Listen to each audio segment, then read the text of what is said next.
ঠিক আছে তো যাও। এই নাও তোমাদের মাছ।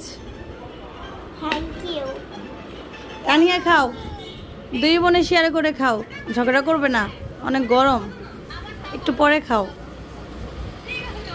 আমি চাইলে 2টা পিস মাছ দিতে পারতাম, কিন্তু আমি সবসময় মাছ একটু বড় হলে বা মাঝে মধ্যে এটা করি, একটা দিকে যাতে দুজনে শেয়ার করে খায়, কখনো যাতে ঝগড়া না করে, যে শেয়ার করে খাওয়াটা যেন বুঝে।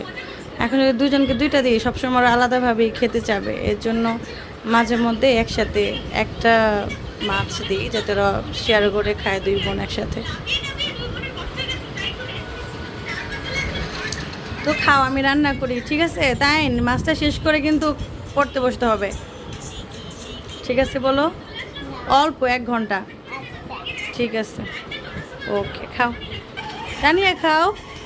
তাই না, ওকে দাও, ওকে মাছ এই কাটা বেছে তারপরে দাও।